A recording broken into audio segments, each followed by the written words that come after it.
আজকে একটা অন্যরকম ভিডিও তোমাদের সঙ্গে শেয়ার করছি। এটা হলো জয়পুরের বেডশিট। তোমাদের আমি বলেছিলাম যে আমি তো ফেব্রুয়ারি মাসে জয়পুর ট্রিপ করেছিলাম, রোড ট্রিপ। তখন আমি যে শপিংগুলো করেছিলাম, তো আমি বলেছিলাম যে আমি কলকাতায় ফিরে তোমাদের সেই ভিডিওটা কী কী শপিং করলাম শেয়ার করব তোমাদের সঙ্গে। তো আজকে তো এসছি আমি কলকাতায় এখন। তো এসে আমি এই একটু টাইম পাইনি, তো এখন মোটামুটি একটু টাইম হয়েছে, তো আজকে ভাবলাম যে একটু ভিডিওটা করি। তো এই হলো আমার জয়পুরের বেডশিট। এই দেখো, আমি মোটামুটি 5টার মতন বেডশিট কিনেছিলাম। তো একটা আমি দিল্লিতে আমার ছেলের বাড়িতে রেখে এসেছি ছেলের জন্য, আর বাকি 4টে আমি এখানে নিয়ে এসেছি। এই দেখো, প্রত্যেকটা বেডশিট খুব সুন্দর, এবং যে কারণে আমি প্রত্যেকবারই যখন দিল্লি যাই, জয়পুরে তো একদিনের জন্য হলেও যাই, বিকজ হচ্ছে এই বেডশিট।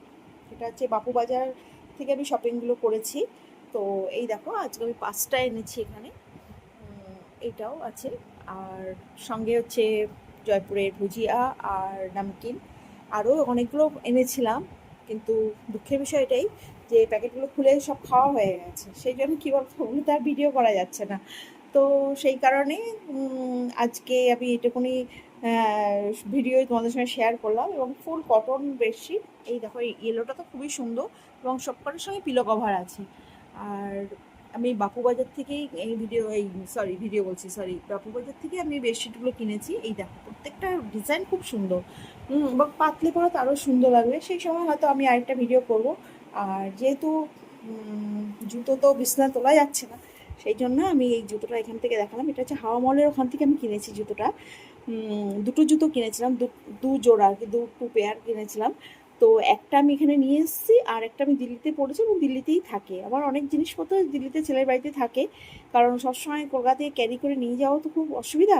তো ওখানে রেখেছি। আর এই যে দেখো, জুতোগুলো এত সুন্দর না, এবং তোমরাও যখন জয়পুরে যাবে দেখবে হাওয়া মহলের ওখানে এই জুতোগুলো পাবে। খুব সুন্দর জুতোগুলো, এবং আমার খুব ফেভারিট এই জুতোগুলো। আমি অল টাইমে এই জুতোগুলো পরি, তবে বর্ষাকালে একটু অ্যাভয়েড করতে হবে, যেহেতু এগুলো এমব্রয়ডারি করা থাকে। তো সেই কারণেই জুতোগুলো তোমরা বর্ষাকালে পরতে পারবে না, নষ্ট হয়ে যাবে। তো সেই জন্য এই জুতোটা আমি এখানে রেখে তোমাদের দেখালাম।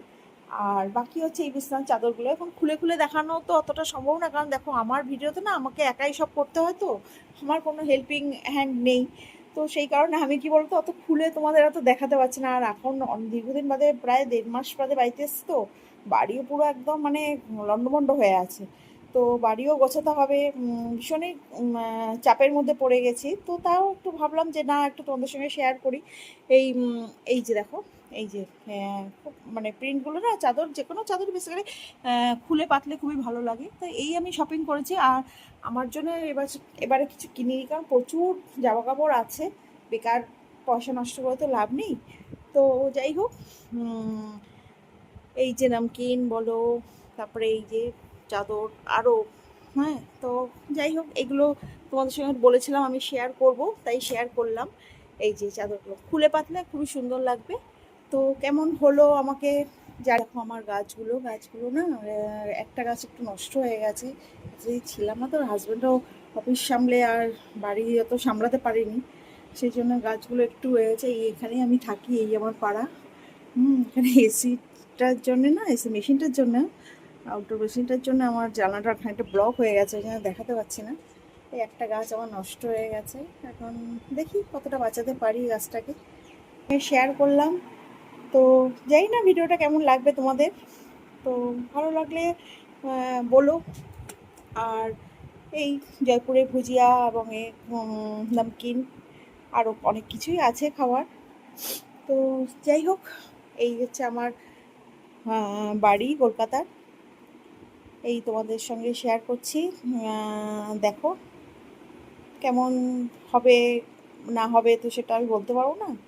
তো এইটুকুনি আর কি জানালাম তোমাদের।